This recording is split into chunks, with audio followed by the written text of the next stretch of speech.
ஒரு காரசாரமான ரசம், மிளகு ரசம் எப்படி வைக்கலான்றதை பார்ப்போம் வாங்க. முதல்ல கொஞ்சோண்டு புளி, அதுக்கப்புறம் இந்தளவு போட்டுக்கோங்க. அப்புறம் ஒரு ஸ்பூன் மஞ்சத்தூள், கொஞ்சோண்டு பெருங்காயம், தேவையான அளவு தண்ணி ஊற்றிக்கோங்க. 1 டம்ளர் ஊற்றிக்கோங்க முதல்ல. அதுக்கப்புறம் தேவையான அளவு கல் உப்பு போட்டுக்கோங்க. அப்புறம் ஒரே ஒரு தக்காளி, அதை நல்லா கட் பண்ணி போட்டு பிசைஞ்சு வச்சுக்கோங்க.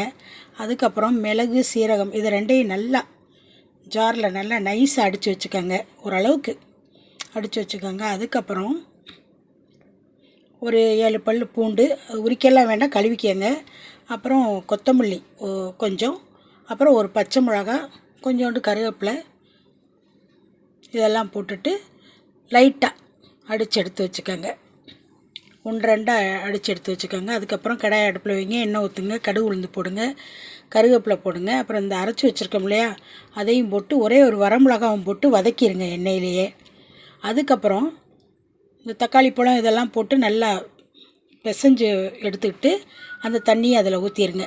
ஊற்றிட்டு இன்னொரு டம்ளர் எக்ஸ்ட்ரா தண்ணி ஊற்றிட்டு, இது ஒரு 3-4 பேர் சாப்பிட்லாங்க.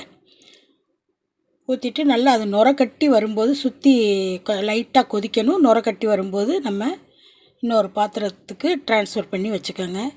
இதுதாங்க அருமையான மிளகு ரசம். இது ரொம்ப நல்லது, ஜீரணமும் ஆகும், நல்ல சுவையாகவும் இருக்கும். இதுக்கு அப்பளம் தொட்டு சாப்பிட்டாலே போதும், ரொம்ப சுவை அதிகமாக இருக்குங்க. மட்டன் வறுத்து வச்சு சாப்பிட்லாம். இது மாதிரி வறுத்தது எதுனாலும் வச்சு சைட் டிஷ்ஷாக வச்சு சாப்பிட்டிங்கன்னா ரொம்ப சுவை அதிகமாக இருக்கும். நீங்களும் ட்ரை பண்ணி பார்த்துட்டு சப்ஸ்கிரைப் பண்ண மறக்காதீங்க. லைக் பண்ணுங்கள், ஷேர் பண்ணுங்கள். நன்றி. கடைசியில் கொஞ்சம் கொத்தமல்லி தூவி இறக்கி வச்சுக்கோங்க. ரொம்ப நல்லதுங்க உடம்புக்கு. ஈஸியாகவும் பண்ணிடலாம், 10 நிமிஷத்தில் ரெடி பண்ணிடலாம். இந்த மாதிரி ப்ராசஸ்லேயே நீங்களும் ரெடி பண்ணி சாப்பிட்டு பாருங்கள். தேங்க்யூ.